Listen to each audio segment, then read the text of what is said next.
Silakan Bapak. Baik, tadi sudah panjang lebar disampaikan oleh Pak Ketua Umum, Pak IGD Dewa Sugiharto, sudah juga disampaikan oleh penyelenggara, Pak Heri, yang saya hormati, senior saya.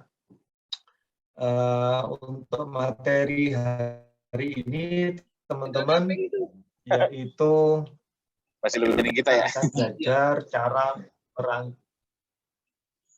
mohon teman-teman di mute ya. Katanya kan negara menjamin kehidupan masyarakatnya, ternyata enggak juga ya. Ya, katanya memang jurangnya juga gap gininya ya. Tinggi.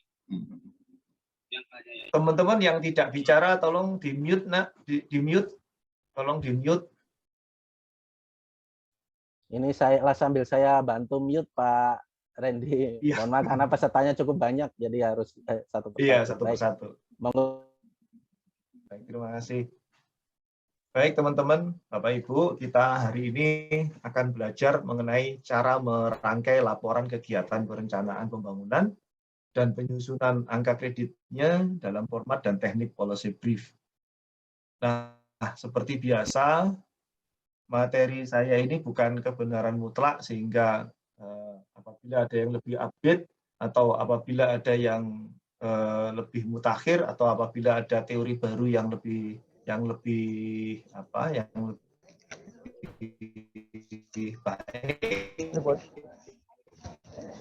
saya kira bisa disampaikan dalam forum ini untuk kita bisa diskusikan dan kita melengkapi sehingga kita bisa disebutkan penjelasan logis dalam memahami konsep merangkai laporan kegiatan perencanaan pembangunan dan penyusunan ARIF ya. Namun sepenuhnya tetap menjadi tanggung jawab teman-teman dalam rangka mempraktekannya ya, dan mempraktekkan dan mengimplementasikannya sehingga tidak akan bisa memberikan manfaat bila teman-teman setelah memahami konsep ini, konsep cara merangkai laporan kegiatan perencanaan pembangunan dan penyusunan angka kreditnya ini, lalu teman-teman tidak mempraktekannya, jadi percuma juga ya. Jadi tetap teman-teman harus mempraktekannya dan harus menerapkannya ya.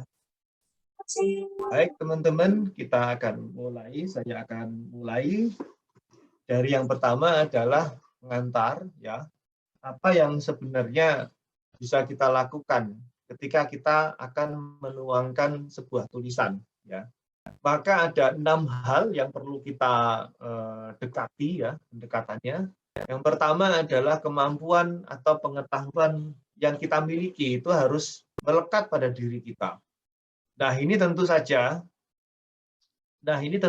baru dapat kita lakukan ya. Jadi kemampuan dan pengetahuan yang melekat dalam diri kita ini tentu saja baru bisa dapat kita lakukan bila kita menuliskan sesuatu yang memang kita kerjakan. Menuliskan sesuatu yang memang kita kerjakan ya. Jadi kalau kita tidak mengerjakan apapun lalu kita kemudian ingin menuangkan ke dalam tulisan, ya kita nggak bisa, nggak tahu ya. Sehingga kuncinya adalah untuk bisa membuat tulisan adalah teman-teman melakukan sendiri pekerjaan itu ya. Jadi teman-teman melakukan sendiri pekerjaan itu dan kemudian barulah teman-teman bisa membuat tulisan ya.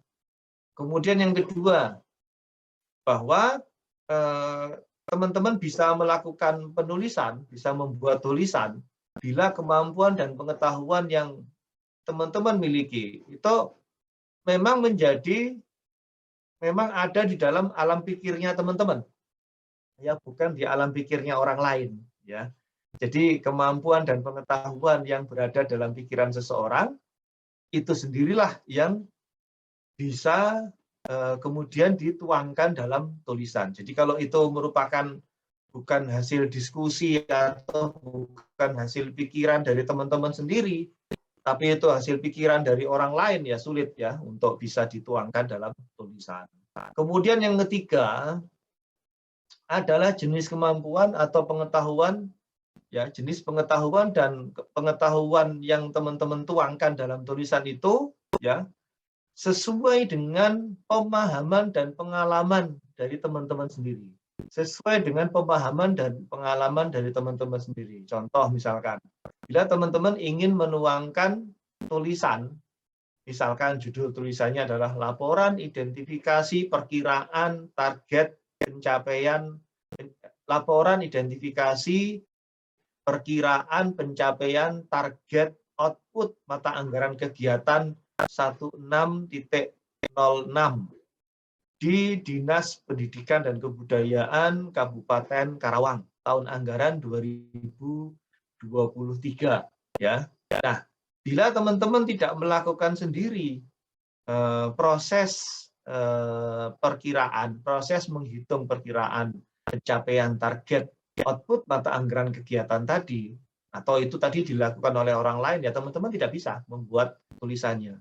Atau teman-teman tidak memiliki kemampuan teknis dalam melakukan perkiraan atau melakukan prediksi tersebut, ya nggak bisa juga, ya teman-teman pasti akan mengalami kesulitan, ya. Sehingga jenis kemampuan dan pengetahuan itu menjadi penting ketika teman-teman akan membuat tulisan.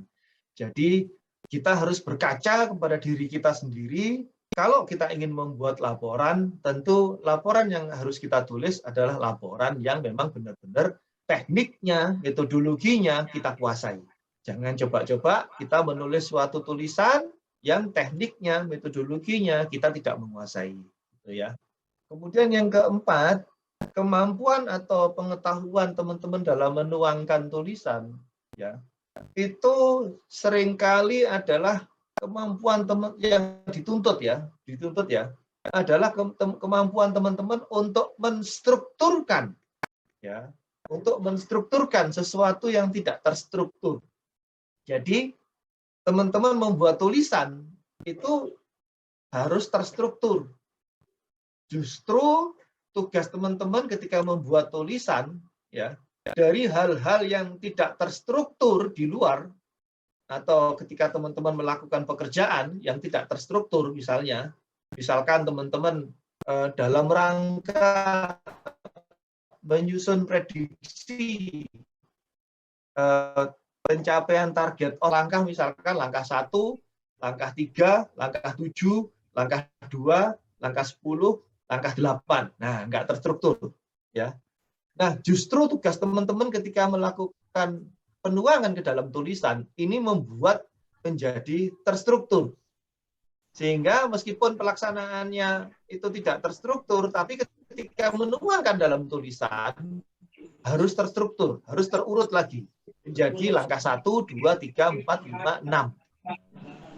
Nah, dengan demikian, suatu tulisan yang telah teman-teman tulis itu tadi itu ya, suatu laporan yang telah teman-teman tulis tadi itu justru membuat pembaca menjadi paham.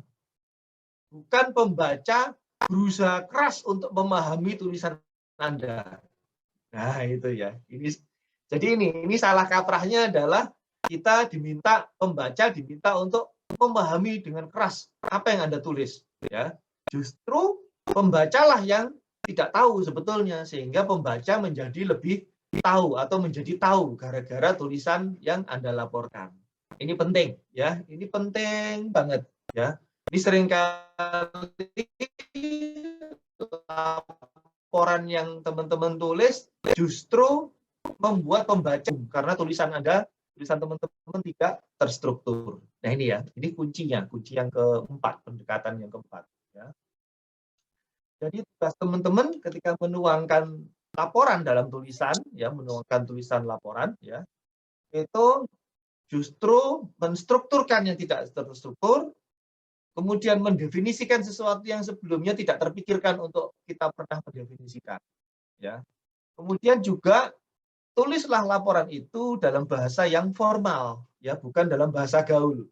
Misalkan bahasa gaul itu ada laporan yang pakai misalnya NAH, nah dengan demikian saya menjadi lebih paham sehingga disimpulkan. Nah, itu kayak bahasa gaul, ya. Nah, seperti itu tidak baik atau tidak tepat untuk dijadikan bahasa tulisan, ya. Nah, yang kelima teman-teman, konten daripada laporan yang teman-teman tulis, ya, konten dari laporan yang teman-teman tulis itu sudah mencakup keseluruhan pemahaman yang inherent yang teman-teman miliki. Jadi kalau teman-teman memiliki kemampuan apapun, tuangkan dalam tulisan itu. Ya, bila teman-teman memiliki kemampuan narasi yang bagus, maka tuangkan dalam bahasa tulis yang bagus. Termasuk ingin menampilkan visualisasi dari narasi tersebut dalam bentuk tabel, tuangkan dalam bentuk tabel. Kalau ingin menampilkan dalam bentuk grafik atau gambar, tuangkan dalam bentuk grafik atau gambar sebaik-baiknya, dan membuat orang lain yang membaca tulisan teman-teman menjadi lebih semakin paham. Ya, itu. Kemudian bahkan kalau ingin membuat visualisasinya dalam bentuk infografis, tuangkan infografis itu dalam laporan yang teman-teman bikin. Sehingga dengan infografis itu akan menambah bobot informasi yang terkandung di dalam tulisan teman-teman. Sehingga tulisan teman-teman mampu mengandung informasi yang kaya. Ya, ini yang paling penting. Ya. Kemudian yang keenam, pendekatan yang keenam dalam menuangkan tulisan adalah konteks tulisan yang teman-teman sampaikan itu harus sesuai dengan makna dan hakikat dari pengalaman yang teman-teman lakukan. Ya, contoh misalkan, ini penting banget ini ya. Contoh misalkan konteksnya rapat misalkan, ya teman-teman mendapatkan disposisi rapat, ya maka pada saat teman-teman menuangkan tulisan menjadi laporan, gitu ya, laporannya itu bukan laporan rapat. Nah, kita harus konteksnya, kita harus tahu konteksnya. Rapat tadi itu kan hanya media, hanya sarana, hanya wahana, gitu ya, hanya wahana. Namun yang dibicarakan di dalam rapat itu apa? Nah, ini yang harus kita pahami. Kita harus pahami, ya. Misalkan dalam rapat tadi itu kita membahas rencana penyusunan target output dalam mata anggaran kegiatan tertentu. Nah, maka kita menyusun laporannya bukan laporan rapat, tapi laporan identifikasi target pencapaian output. Nah, itu ya, bukan laporan rapat. Nah, itu konteksnya. Berbeda ya antara konteks dengan media, ya. Rapat itu media. 1, rapat. 2, perjalanan dinas itu juga media, ya. 3, FGD itu juga media, ya. Terus kemudian seminar itu juga media.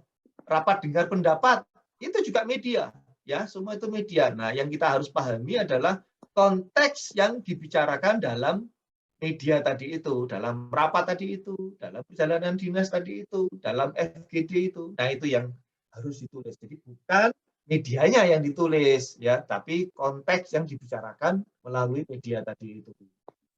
Nah, ini 6 pendekatan yang perlu teman-teman pahami dalam penuangan tulisan. Jadi laporan kegiatan perencanaan. Nah, dengan demikian teman-teman, ada 6 faktor penentu kualitas tulisan. Yang pertama adalah kemampuan atau pengetahuan yang melekat dalam diri kita. Kemudian kemampuan atau pengetahuan yang berada dalam alam pikir kita. Kemudian yang ketiga adalah jenis kemampuan kita terhadap konteks yang sedang kita hadapi. Kemudian yang keempat adalah kemampuan kita dalam menstrukturkan yang tidak struktur, mendefinisikan yang tidak terdefinisi tadi itu ke dalam tulisan, ya. Sehingga tulisan Anda menjadi tulisan yang mampu memberikan pemahaman kepada orang lain menjadi lebih tahu, ya. Bukan malah membingungkan.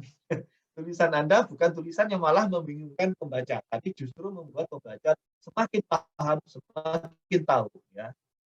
Kemudian yang kelima, konten, ya. Jadi konten yang Anda tulis itu harus sesuai dengan level kognitif, background yang Anda pahami, ya, background yang Anda pahami. Misalkan Anda seorang sarjana ilmu politik, maka background yang harus lebih menonjol dalam tulisan tersebut adalah tentu ilmu politik. Atau Anda memperoleh pengetahuan baru melalui pelatihan, misalkan pelatihan GIS, Geographic Information System, seperti yang pernah diajarkan 2 minggu lalu oleh Pak Saiba Malino. Nah, teman-teman bisa melengkapi konten background politik tadi itu digabungkan, dikolaborasikan dengan teknik penyajiannya secara geographic information system. Boleh, itu konten ya. Nah, konteks juga penting. Yang keenam ya, konteks itu adalah tulisan teman-teman harus menggambarkan makna dari pekerjaan yang teman-teman lakukan. Jadi kalau teman-teman melakukan rapat, menyelenggarakan rapat, yang dilaporkan bukan laporan penyelenggaraan rapat, tapi laporan konteks dari apa yang dibicarakan dalam rapat tersebut. Ya.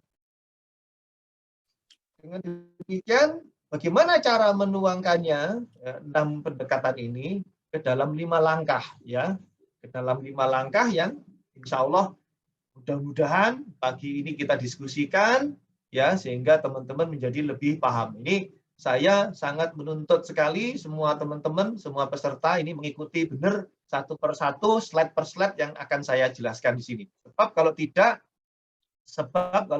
nanti missing atau terlewatkan satu slide, teman-teman nanti akan mungkin akan kurang sempurna pemahamannya. Ya, oke, langkah pertama. Ya, langkah pertama. Sebelum saya masuk ke langkah pertama, ini semua